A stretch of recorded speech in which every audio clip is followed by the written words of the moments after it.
वो क्या है, मुख्यमंत्री डांट देंगे तो अभी चुप हो जाएंगे 2 मिनट में। सच्चाई है, मुझे किसी ने बताया। देश में मुख्यमंत्री योगी आदित्यनाथ जी जैसा दूसरा मुख्यमंत्री है क्या? पूरे देश के मुख्यमंत्रियों की तुलना होती है, उसमें सबसे अच्छा काम उनकी अगुवाई में किया जा रहा है। दिल्ली से लेके लखनऊ तक, लखनऊ से लेके जनता तक जब सबने नकार दिया तब समझ में आया मैं तो उप हूँ, इसीलिए मुझे चुप रहना है और मुख्यमंत्री जी के कसीटे पढ़ने हैं। सियासत का रिवाज ये कहता है कि मौका और मसलहत के हिसाब से मिजाज बदलते रहना चाहिए। शायद उत्तर प्रदेश के डिप्टी सीएम को भी दिल्ली दरबार में हाजिरी लगाने के बाद ये बात समझ में आ गई कि यूपी में डिप्टी सीएम बने रहना है तो फिर योगी योगी कहना है। और मैं मानता हूं कि आप भी अब जानते हैं, मानते हैं और जनता भी ये जानती और मानती है कि हमारी डबल इंजन की सरकार स्वतंत्र भारत के इतिहास में सबसे अच्छा काम कर रही है। दुनिया में मोदी जी जैसा नेता कोई दूसरा है क्या? देश में मुख्यमंत्री योगी आदित्यनाथ जी जैसा दूसरा मुख्यमंत्री है क्या? दरअसल लोकसभा चुनाव में मिली हार पर मंथन के दौरान केशव प्रसाद मौर्य ने ये कहकर बीजेपी में खलबली मचा दी थी कि संगठन सरकार से बड़ा है, जिसके बाद से ही योगी और मौर्य के रिश्तों में खटास आई थी। लेकिन मिर्जापुर के मंच से केशव मौर्य योगी के कसीदे पढ़ने लगे, उन्हें देश का सबसे अच्छा मुख्यमंत्री तक बता डाला।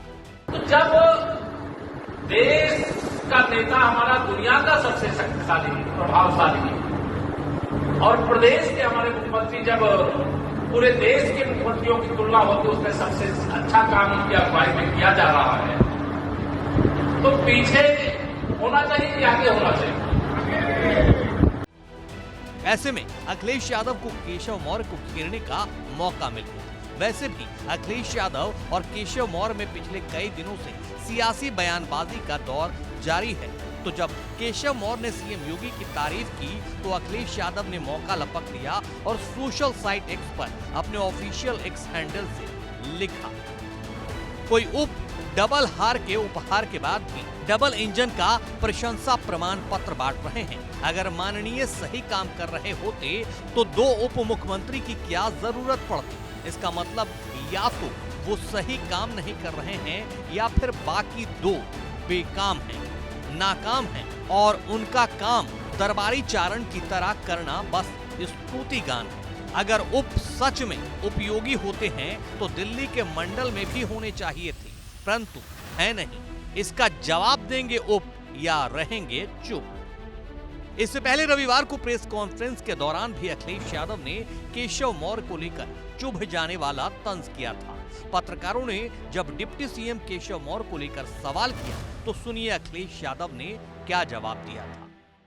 वो क्या है, मुख्यमंत्री डांट देंगे तो अभी चुप हो जाएंगे 2 मिनट में। सच्चाई है, मुझे किसी ने बताया। दरअसल अखिलेश यादव केशव मौर्य के बहाने बीजेपी को घेरने का कोई भी मौका नहीं चुन रहे।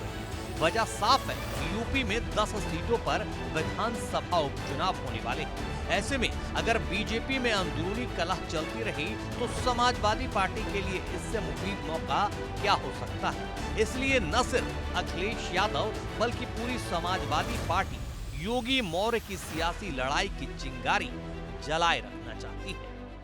दिल्ली से लेके लखनऊ तक, लखनऊ से लेके जनता तक जब सबने नकार दिया तब समझ में आया मैं तो उप हूँ, इसीलिए मुझे चुप रहना है और मुख्यमंत्री जी के कसीटे पढ़ने हैं, वरना कहीं मेरा उप भी न चला जाए।